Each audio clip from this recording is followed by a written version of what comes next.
ladies and gentlemen, it's time for us to revisit this topic. And of course, it is the cancellation of Mr. Doro44, of Mr. Hoyo44. And before we dive into this video by Glaive Kyo, which is actually a video that I suggested he make because he had some strong feelings on the matter, let's talk a little bit about what we were involved in when it came to this entire issue. We made a video talking about what had actually occurred when it came to the whole Twitter drama, the whole criticism drama, the whole bathhouse, sauna, Carlotta skin drama that was happening over here. And the thing is that in our video, I have full confidence, right? That we talked about the situation very fairly. We talked about why there were some people on either side of the equation that were being upset. And the main reason for it boiled down to, essentially, not having an issue with the critiques being made, but more so an issue with the fact that there were critiques being unevenly made on both sides. I think that Glaive is here to provide some additional context to the whole situation, provide some of that additional glue, and we'll just go ahead and see what it's all about. Because one look at his comment section, I'm surprised this didn't get more likes. I thought this was a funny comment. Maybe Glaive's community is kind of poopy. There were a lot of people, right, that are disagreeing with him in the comments. I think that the dislike ratio for this video, even though it's not like immense, it's still pretty sizable, because this is actually more like 300, 400,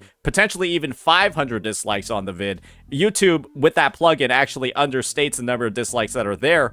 And so I just wanted to see firsthand why all of this stuff is occurring. I have some thoughts on the matter. Glaives has his. So let's go ahead and see what it's all about over here. In the world of online gaming communities, especially in gacha games, it often takes very little for a simple discussion to become a significant controversy. A well-known phenomenon among what is, of course, a famously common level-headed demographic. A single opinion removed from its original context can spawn days of heated debate. True. However, one thing we do have to keep in mind is that this is going to be about the Doro video. And I think, if I'm going to be entirely honest here, right, and not play for one side or another too much, the Doro clip that got heavily reacted to provided pretty much all of the context that you would need. I don't think it was something that was clipped out of context, like clip chimped to make him look particularly bad.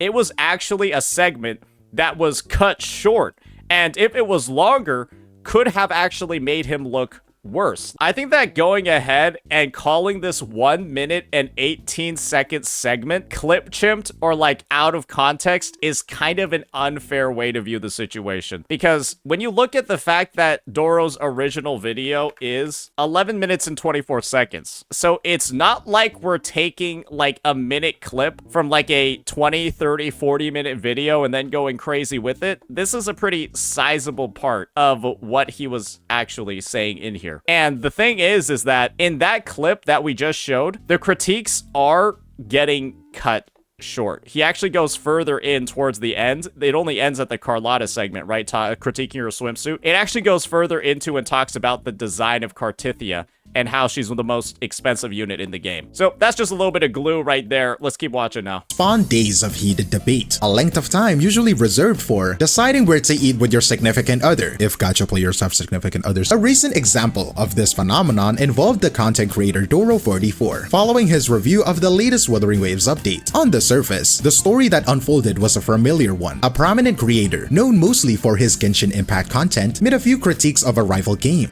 What I can tell from the view time over here, Glaive might be a fan. Glaive might be a fan. Ooh, that's a lot of view time. Of a rival game. This was immediately met with widespread accusations of bias and hypocrisy, igniting a familiar firestorm that consumed comment sections and social media feeds. However, beneath this surface-level drama lies a much more complex picture. The entire debate was framed by a critical piece of context that appears to have been largely overlooked in the interesting take. Heat of the moment. The fact that the creator was likely contractually bound in what he could and cannot say. So today, we're going to set aside the initial outrage and methodically unpack the situation. We will look at what was said, how it was perceived, and how a single overlooked detail about a sponsorship reframes the entire discussion. So I feel like that's a little bit rough. I personally think that reasoning is a little bit rough. When he gets to the sponsorship piece, we'll dive into why I think it's a little bit rough later. To properly understand the friction that occurred, we first need to establish what was actually said. The discussion began with a clip from a review video from Doro44. I think the first bit over here is that,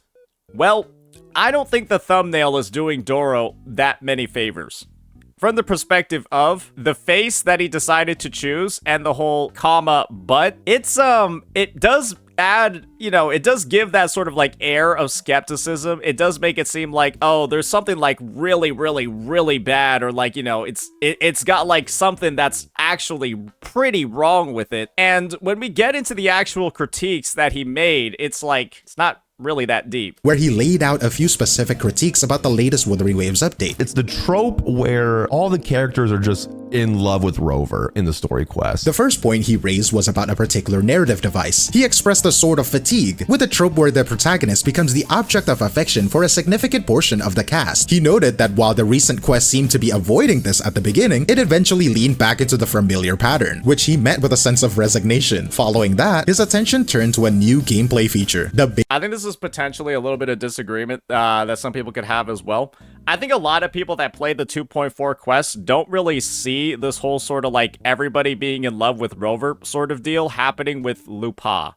And Lupa 100% is the main focus of the entire 2.4 quest. We spend the most time, like, you know, getting down to the nitty gritty, finding out what's going on, doing all of that, exploring the whole narrative there. And the interactions are pretty abundantly casual the entire time. And the whole take that everyone seems to be in love with Rover being conjoined with the 2.4 update and the quest and Lupa in particular, it does feel a little bit disconnected. The one moment is when maybe she like rests her head on Rover's shoulder to take a quick nap, but like, I mean, that's, you know, saying love after that, that's kind of, you know, that's reaching a little bit, right? So that's kind of like, that's one moment, right, where people could have some level of disagreement. Bathing mechanic. Now, the other thing I'm kind of like on, and I just feel like, why did we add this, is the bathing mechanic. They added a mechanic where you can go into like a bath and you can invite other characters and then take a bath with them. He described it as factually a system where you can invite characters to a bath, enter a first-person mode, and take photos. His commentary on this was less of an attack and more of a simple question of necessity. He essentially framed it as an overt piece of fan service and wondered out loud why it needed to be included in the game at all. I mean, this is the thing. It's, to be fair, it is entirely optional content. It is entirely optional content that you have to go out of your way for to access. Yeah, you got to go into like the interior of a building that is out of the way of normal exploration to even find where this thing is in the first place. So it's, you know, sure, it is, I guess, technically fan service to be sitting in a hot tub with your playable roster of characters, but let's be entirely honest with ourselves on what we need to do to access it. You gotta go like, where even is it? Is it? I don't even know where it is, bro.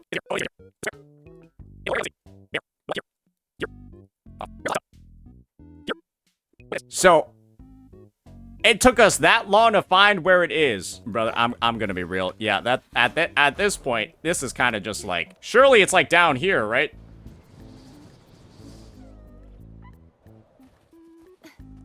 I'm lost. Fuck it. Oh, there we go.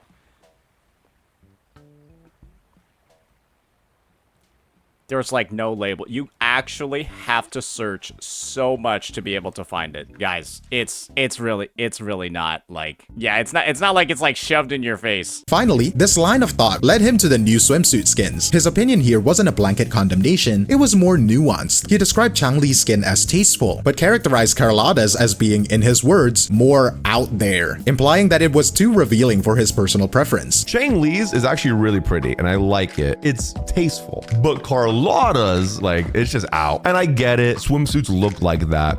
I don't know. A clear distinction was made. So to recap, right? A critique of a common story trope, a question about an optional fan service mechanic, and a divided opinion on cosmetic skins. On their own, these are fairly standard subjective takes that you might find in any game review. But these 3 points of personal taste would become the foundation for a much larger and far more heated debate. And to— Yeah, And this is the unfortunate part about the whole like swimsuit situation is that, well, unfortunately, right, it goes a little bit beyond that because you are somebody that is unfortunately on the record gooning publicly, right, to, well, let's just be honest here, similar things that are sort of worse in Hoyoverse games. That's where the whole like hypocrisy element is gonna come through. Make a choice.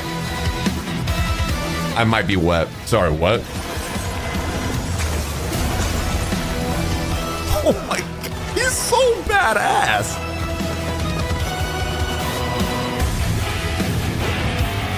From now on, I am Strife. His voice actor? Or die.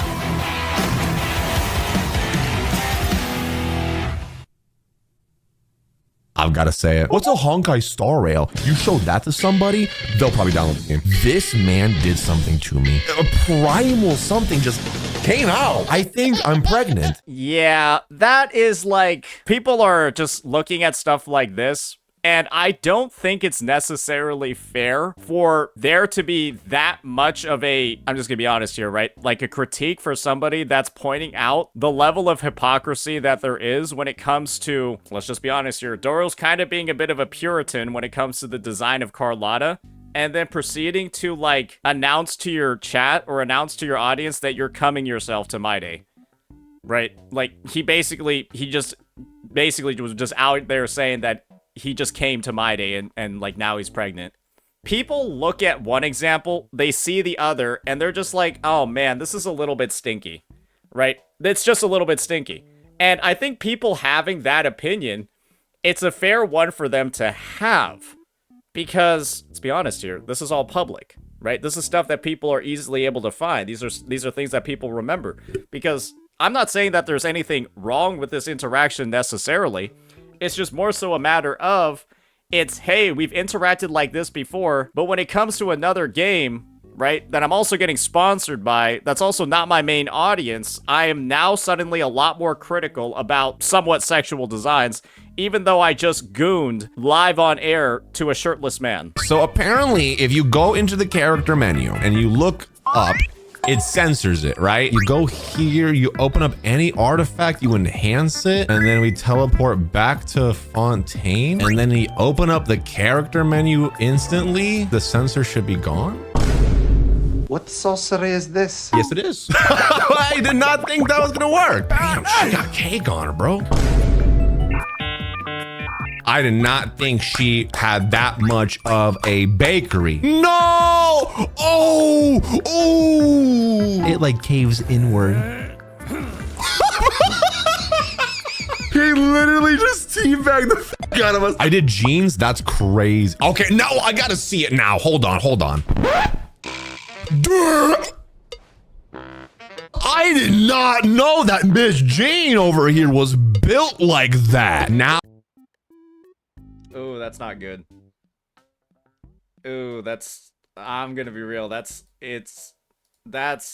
kind of not good.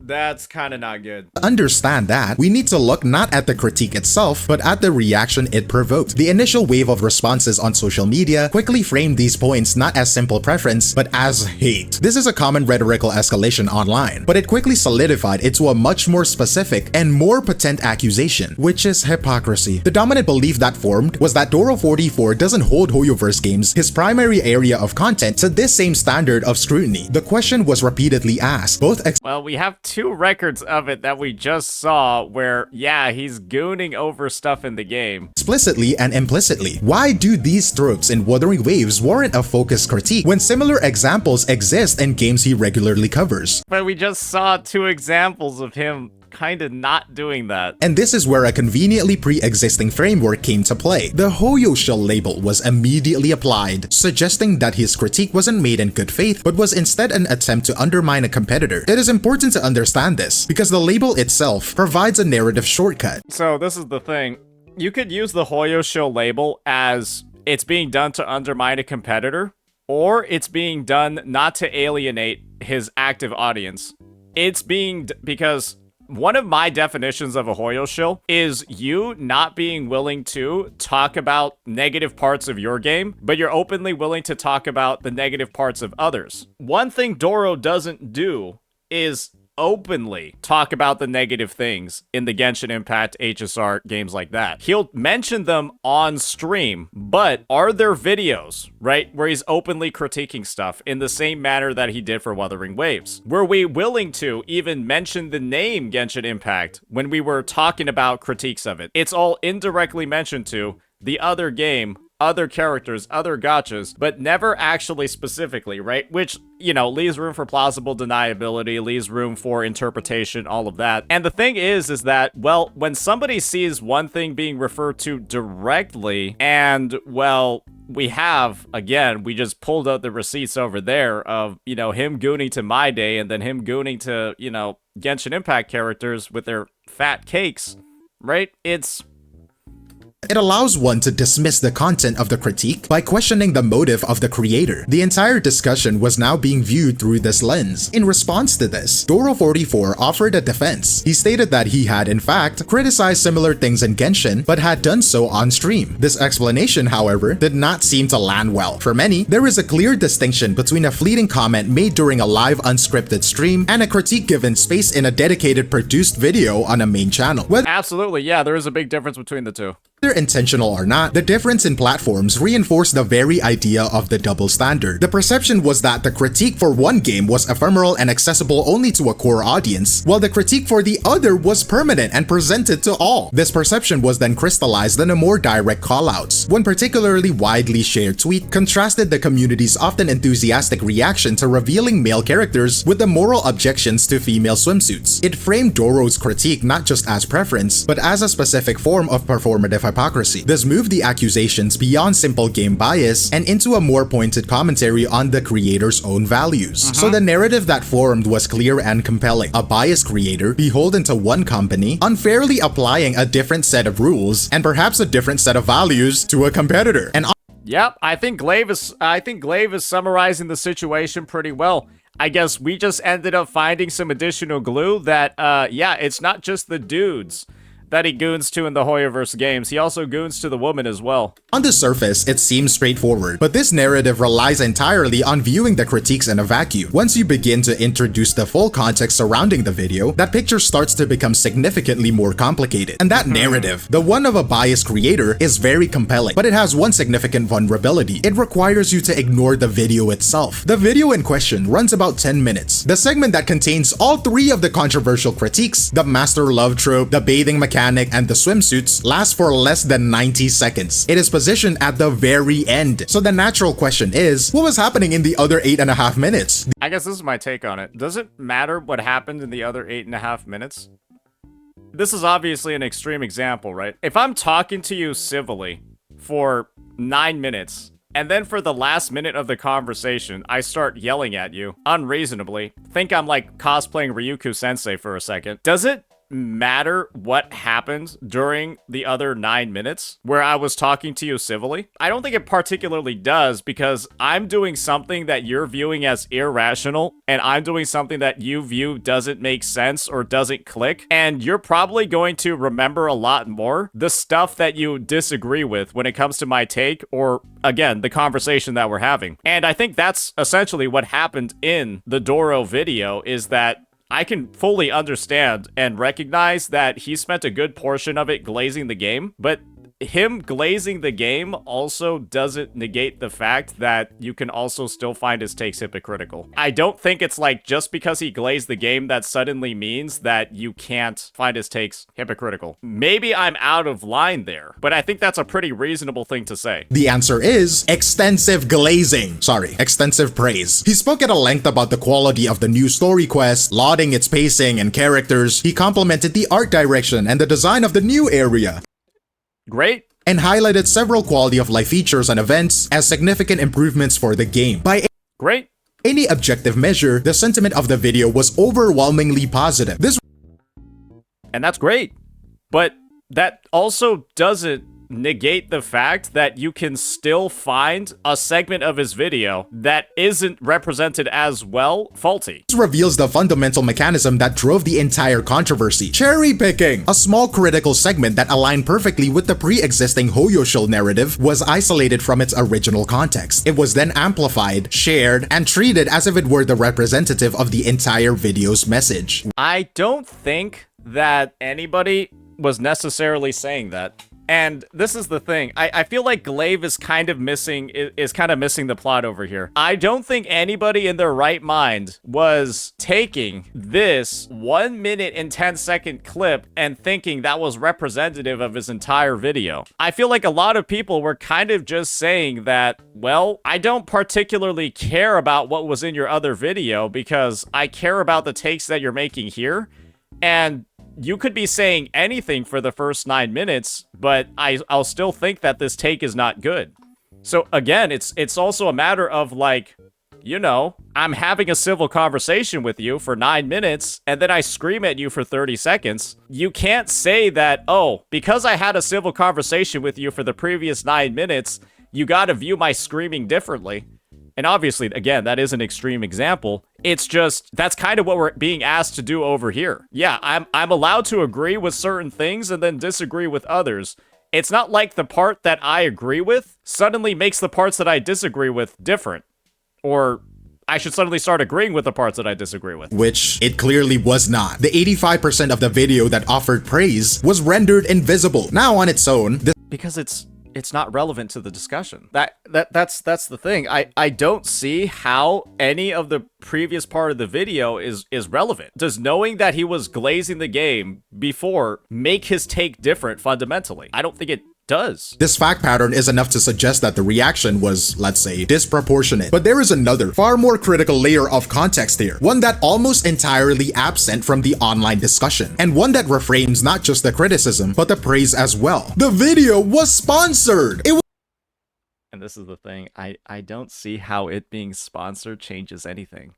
Was a paid promotion. Yes, it was a sponsored content, paid for by Wuthering Waves, and was labeled as such. This detail is not trivial. It introduces a set of professional obligations that fundamentally changes how we should interpret the content of the video. But if you don't understand, it is standard operating procedure in the gacha industry for sponsored videos to include a clause that prohibits a direct mention or negative comparison of competing titles. This isn't a matter of personal preference, it is a matter of contractual agreement.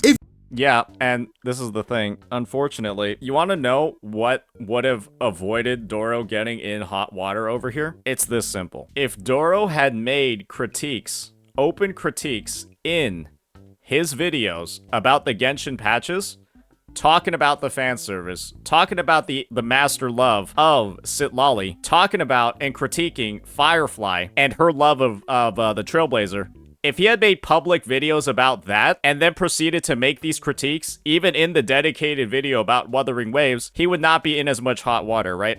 Because it would be so easy to pull up the receipts, link videos, right? About how you had talked about the previous mechanics about in Hoyoverse games in the past. And then people would have looked at that and been like, oh, right, yeah, this is a misfire, guys. He's making this critique about every game. And he's making it publicly and he's putting it on his channel. But when we're going ahead and we're only doing it for one game, it doesn't matter if it's sponsored. If Doro had released the same exact video with the same exact critiques, but he had simply had a proven track record of also critiquing Hoyoverse games, there would have been a fraction of the backlash that he's getting right now. But because he doesn't have a track record on his YouTube channel of making these critiques, and the only thing he can say is that he casually mentioned them on stream, if this is the only thing he can say to show that he's giving the critique to both sides, that makes it a little bit loose. And so yeah, I do think that this point it's a little bit moot. It doesn't really mean anything. If you think about it, a creator does not typically take. And this is the other thing. It's clearly, right, amplified by the fact we have a track record of gooning to half-naked men in the Hoyo games, right? We have a track record of gooning to half-naked men. We have a track record of gooning to the Genshin Impact fan service, and we don't have a track record of openly critiquing the fan service, the master love that's clearly in the games. And then we do it for Wuthering Waves in a sponsored video. It's like, I guess this is the thing. I don't really see how it being sponsored or not means anything at all in this equation. Money from one company to advertise its direct competitor in the same breath, right? Yeah, I love it. But after playing all You love weekend, it? I started to realize something. What was making the other gacha games I play kind of feel old now. I wanted to make this video. I mean, look at Augusta. This is what another character should have looked like, in my opinion. This is what another character should have looked like. Come on, that's verbatim. Yeah,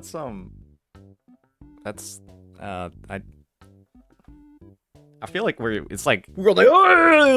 cheering like somebody just hit like a fourth quarter buzzer beater in basketball when like this was like a layup with 12 minutes left on the clock in the first quarter. He knows it. Everybody knows it, right? Come on. But he won't say the names. So when we hear Doro44 use vague phrases like standard in gacha or other games he plays, when pointing out flaws that Wuthering Waves avoids, this is likely not just a stylistic choice. It is a form of communication with an audience that understands the subtext performed while adhering to the limitations of his agreement. He is signaling a comparison that he is not permitted to state explicitly, and this information directly confronts the Hoyoshil narrative. The central pillar of that accusation was his failure to critique Genshin with the same focus within this specific video. But It's not within the specific video, Glaive, and I think this is where the argument falls apart over here. Glaive is essentially saying that Doro should be absolved of this hypocrisy label, of the Hoyoshil label, because he was not contractually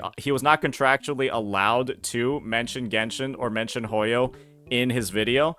And like we just mentioned before, that definitely has something to do with it, but it's also the fact that, again, the only track record he has when it comes to ML and fan service in other games is casually mentioning it on stream that nobody is going to see, and actually doing the exact opposite for other games. And the fact of the matter is that if this clip didn't exist, if Doro was over here saying, oh, I'm not sure how comfortable I feel about My Day's shirt, about My Day being so shirtless, or him being so sexualized, I don't know how comfortable I feel with that. I think this is something Hoyo should stop doing. Or it's like, oh, like, I don't think the character should really be modeled this way, right? You know, clearly there's a little bit like too much of like a gooner design over here. Then it'd be different. It's about the past track record. It's not necessarily what's in his video, because everyone is pulling up his interactions from the past to explain why they feel like it's hypocritical. And so I really do think that Glaive is, he's viewing this whole contractual sponsored video thing as way too much of a get out of jail free card, when it's like a minor cleanse. It restores like 5% of his HP. if he was contractually prevented from doing so, the accusation loses much of its footing. His silence on competing games in this instance wasn't necessarily a sign of bias. It was likely a sign of him fulfilling his professional obligations. And that's another part about being a shill. It's really that simple, Glaive. Part of the reason, like part of being a shill, is you not being able to express your true opinion on the matter because you're being paid not to. That's another part of the shill label, where you're not comfortable expressing your true thoughts on a situation, on something where you fake your reactions. Because I don't think Doro's gay because he has a wife. I don't think Doro can get pregnant, or I hope he can't. And so it's like part of being a shill is also actively faking your reactions or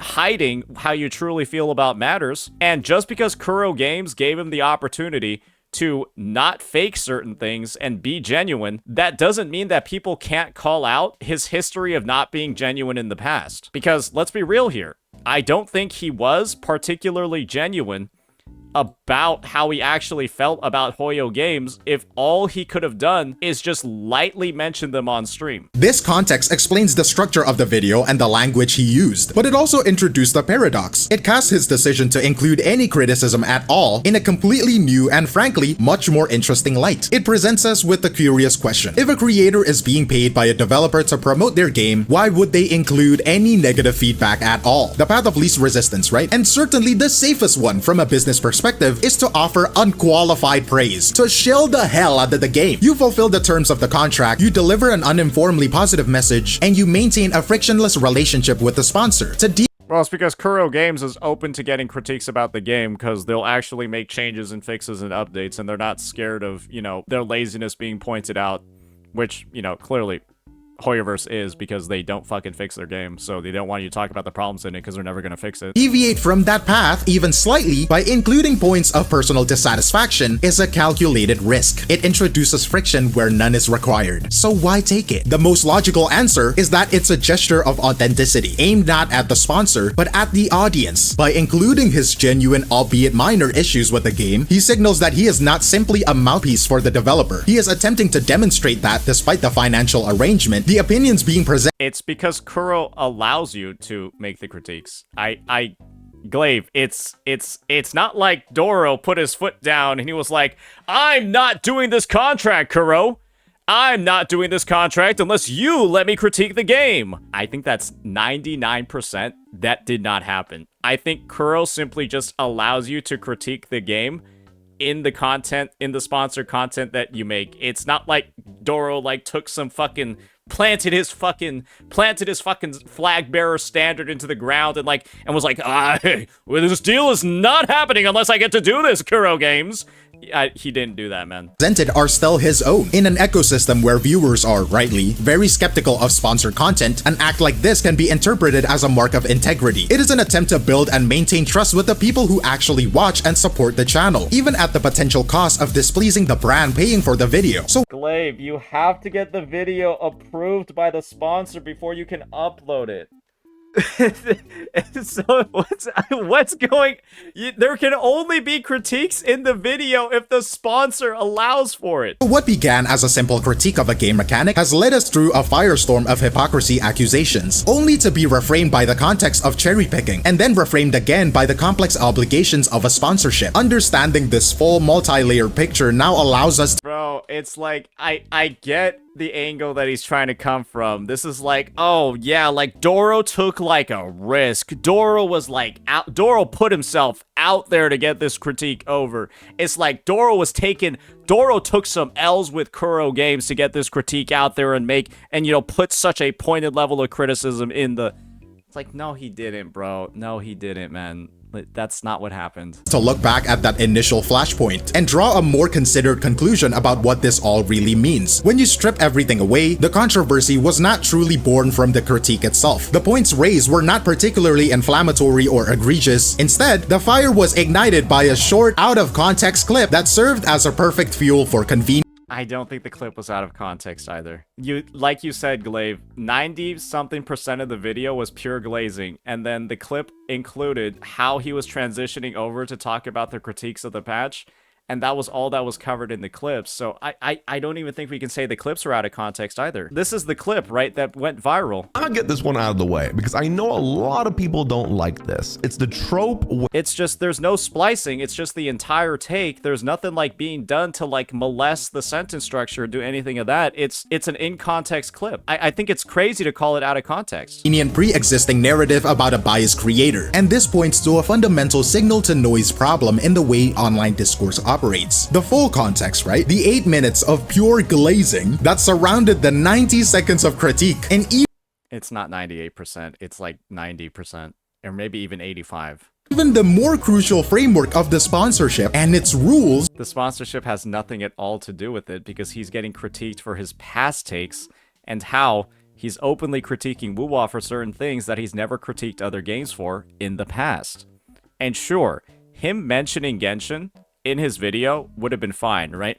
But yes, he's not contractually obligated to never mention... He's contractually obligated to not talk about Genshin. Did Kuro also have a contractual obligation for him to never critique Genshin in his prior content? Or is that just something that he didn't do because of his Hoyo contracts? And so, he didn't critique Hoyo games in his videos or on his YouTube because of his prior Hoyo contracts. Again, just speculating over here. He might just be doing it because he doesn't want to critique them. But then we're going to openly critique Wuwa, and people are saying that's hypocritical. Was almost entirely lost in the heat of the moment. The narrative became an intellectual shorthand, a way to bypass the need of deeper analysis. Ultimately, this incident serves as a quiet case study in how difficult it has become to have a nuanced discussions within highly polarized online communities. Passion for a game is a powerful thing, but it can sometimes curdle into a form of defensiveness that instinctively rejects any form form of critique, especially It's not about his critique necessarily being bad. Once again, it's just about his critique being hypocritical because he's on the record not making it for other games and having the opposite reaction, right? He said he had My Day's baby and he started jerking off to fucking Jean's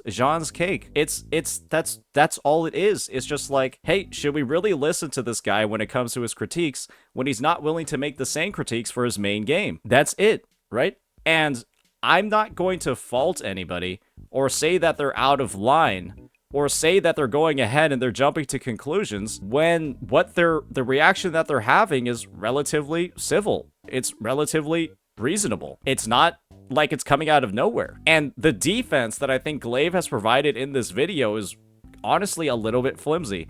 I think it's a little bit weak because, again, it feels like he has, in a sense, argued a point or defended against something that I don't think anyone was talking about in the first place. especially when it comes from someone perceived as an outsider. In this instance, as is often the case, the disagreement eventually spiraled beyond the game itself. The line was crossed when the discourse escalated to include personal attacks directed at the creator's partner, a person. And that's where stuff is obviously out of line and is crazy, right? I don't condone any sort of like individual trying to go after like, you know, fucking personal relationships over gacha game takes. Yeah, I'm just saying, again, it's just, hey, I do think you're allowed to be skeptical about somebody's take regarding something that they're not willing to criticize their main game for. I think it's fine to be skeptical for it, but obviously, right, don't go ahead and start fucking getting into personal shit because of it. Yeah, I mean, I don't think anybody approves of that if they're not retarded. With no involvement in the video whatsoever. This serves as a stark reminder of where these cycles of online outrage can lead, far away from legitimate discussions about a game and to direct personal harassment. The irony is that this impulse to defend the game at all costs can ultimately harm it. It creates a chilling effect, discouraging creators from offering the very feedback and honest discussions that can help these games improve and evolve over time. But those are just my observations. Let me know your thoughts in the comments, but that is all from me, Glaive Kyo, and I will see you in the next one. Cheers! That's gonna be the end of that video. I can see why some people might have had some issues with it because it feels like a lot of this video is, again, like I said before, Glaive providing a defense or Glaive providing reasoning that doesn't make that much sense regarding the situation. It's really just cut and paste, and it's really like honestly very simple. We have a track record of glazing fan service, glazing ML, glazing all this stuff in Hoyo games. We never critique it, and we do it in Wuwa, and so people say, isn't this a little bit hypocritical? And the defense that he was contractually obligated not to talk about Kuro, or not to talk about Hoyo games in his Kuro review, does that suddenly mean that he's not allowed to talk about it ever in his other videos, not related to Wuthering Waves? And the answer is he didn't do that. So, yeah, I mean, it's just, I think it's a bit of a misfire. I can see why the comments are like this. I can see why the dislikes are like this. But yeah, it's a little bit of a rough one. But yeah, let me know what you all think, ladies and gentlemen. Peace.